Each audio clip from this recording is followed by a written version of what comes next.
Welcome to this online revision session for AQA FP4. We're going to look at the January 2010 question 6 on vector geometry. We can see this is quite a long question in 3 parts with multiple parts in the first 2 pieces as well.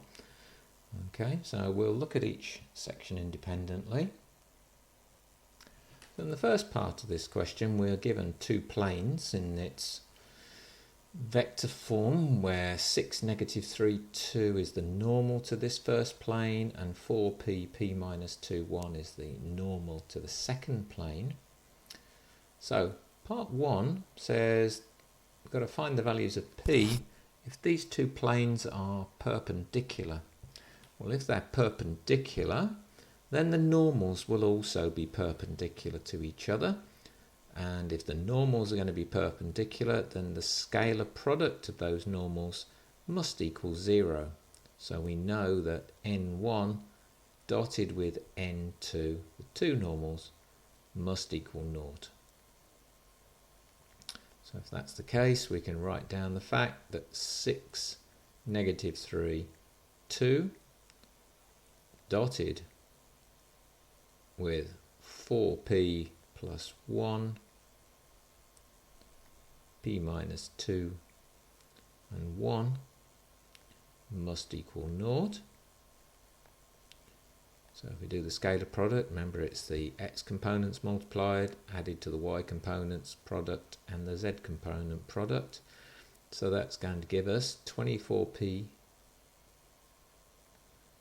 plus 6 minus 3p plus 6 plus 2 equals 0. Collecting the p's together, that gives us 21p will equal, well, if we add the constants, we've got 6 and 2, which is 14, and that's going to become a negative 14. And so p in this case will equal negative 2/3.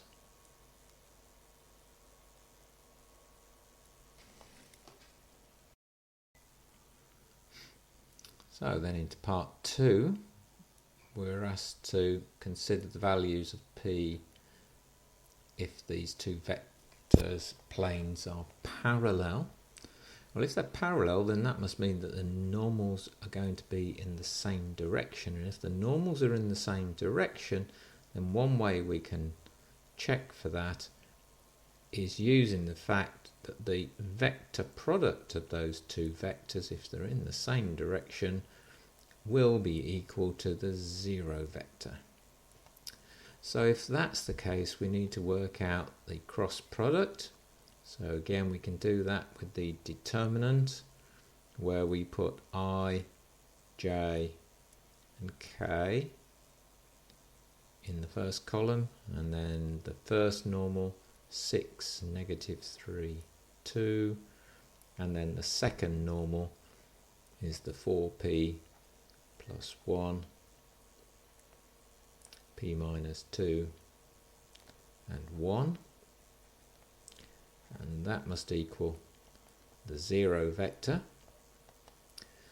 So if we now work out this cross product, we're going to get the I part. Remember, we do the determinant of -3, 1 and 2 and p minus 2, which is going to be -3 minus 2p plus 4. So that's going to give us minus 2p plus 1. The second one, we have to remember with the grid, it's plus, minus, plus. So to get the j part, it's going to be the negative of the determinant 6 times 1 minus 2 times the 4p plus 1. So that's minus 8p minus 2. But you've got to add the 6, so that's minus 8p plus 4, So that becomes plus 8p minus 4. And then the last one for the k part, the z's, will be the determinant of 6 times p minus 2 minus 3 times the p 4p plus 1. So that's going to give us 6p minus 12 minus a minus 12p. So that gives us 18p. And then we've got minus 3. So that becomes plus 3 onto the minus 12. So that gives us minus 9. And that has to equal the 0 vector. And we need to check that all three of these are satisfied by p equals a half.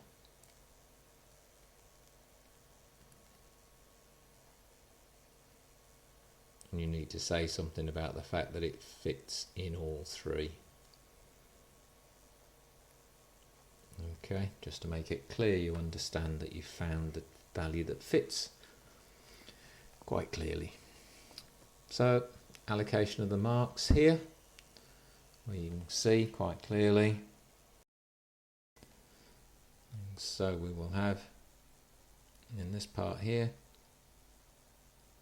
method mark for using the scalar product equal to 0 and obtaining a suitable expression from that scalar product, and then an accuracy mark for obtaining the correct value of p. Similarly, for using the cross product, you'll get a method mark for obtaining or stating that it equals 0. Obtaining this result here will give you a mark, and finally an accuracy mark for obtaining the value of p that fits all three in there. Well, that's part A done. Well, part B, we're now given a specific value of p as being 4. So the first part's quite straightforward. It just tells us to write down the Cartesian equation. So we know that from the normal gives us the coefficients of x, y and z. So the first equation is going to be 6x minus 3y plus 2z equals 42. And then the second equation, putting p as 4, is going to give us 17x plus 2y, that's the 4 minus 2, plus z equals negative 7. So there are our two planes. Now, to do the second part of the question, we're being asked to find the equation of the line which is on the intersection of these two planes. Well, one method is to solve these simultaneously, or the alternative is to use the fact that the direction of this line must be perpendicular to the normals of the two planes. And to find the perpendicular which is normal, we would use the vector product.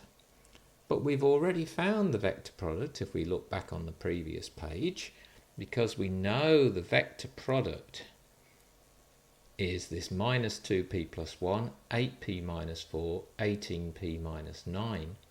So if we substitute 4 into there, that will give us the direction of the line that we require. And so the direction vector from that vector product will be equal to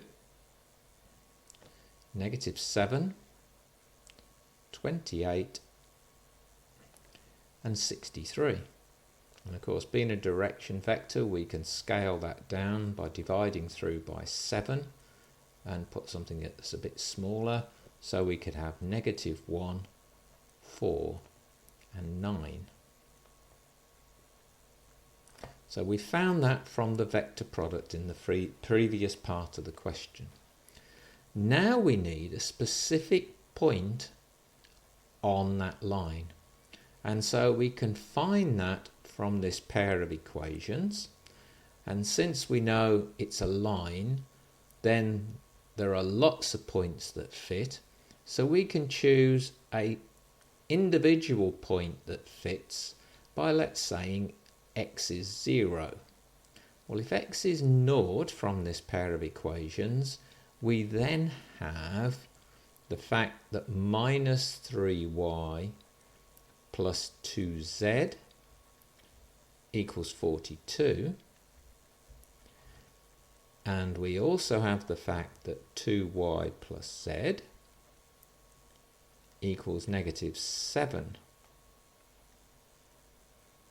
by putting the x equal to 0.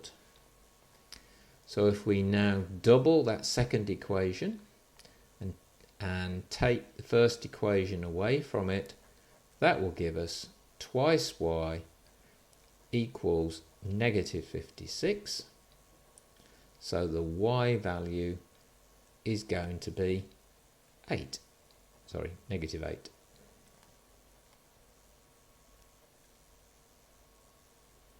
Now I can substitute -8 back in here to find z. So -8 doubled is 16. Negative, add 16 to the other side, and that tells me that z must then be 9. So now I have my point on the line and I have my direction vector.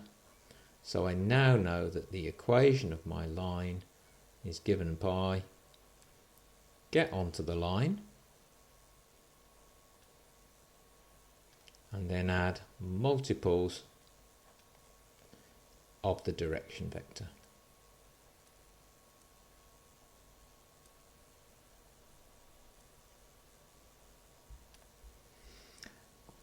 Okay, so where do the marks come for this one? Well, the first part, the 2 marks that you would get there.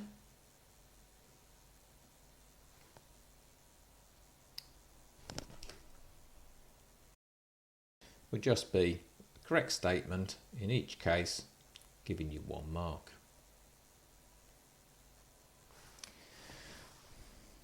Then in the next part, we have 6 marks available here.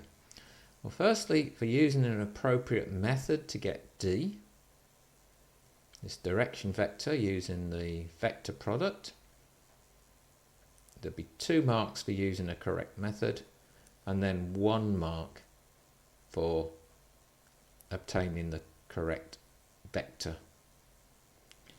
Similarly, for using an appropriate method for determining the specific value, whether you choose x as 0, y as 0 or z as 0, it's totally up to you, and then determining the other coefficients accordingly, then again it would be a method mark for something appropriate and then an accuracy mark. And finally, for bringing those together in the equation correctly, making this statement, you'd pick up the final 6th mark.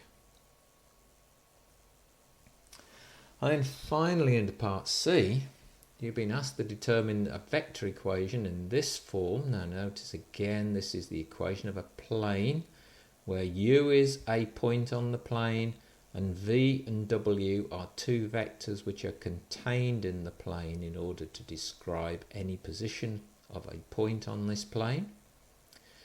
And the plane that we've got contains the line L, and it also passes through this point 30, 7, 30. So, firstly we need a point on the plane. Well, a point on the plane, well, we're given 1, so we could use the 30, 7, 30, or we could use the solution to the previous part, because we know the point 0, negative 8, 9 is also on that plane, but I'll just use the 30, 7, 30. So then we need a multiple, beta, of a direction vector in the plane. Well, the line is in the plane, and the line had a direction, negative 1, 4, 9. So that will be an appropriate direction vector. And then we need delta lots of another appropriate, gamma lots of another appropriate vector. Well, to get another vector, which is in a different direction to that one, well, we know that the point 0, negative 8, 9 was lying in the plane, and we know the point 37, 30 is lying in the plane. So if we take the difference of those two position vectors, that will give us another vector which also is lying in the plane. And so if we subtract those, what's going to give us a vector which is 30, 15, 21. Or we could recognize the fact that this is just 3 lots of 10, 5, 7. And so we can put that one in there.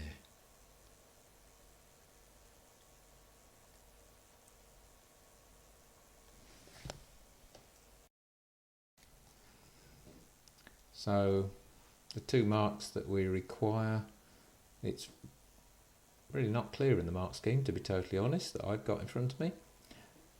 But an appropriate method for obtaining these direction vectors would be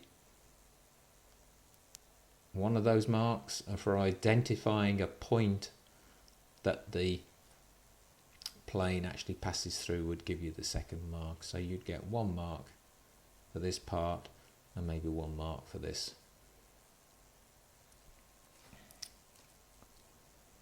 Well, hopefully you found that solution helpful. For more examples and further support for your mathematics revision, please go to the Further Maths Support Programme website.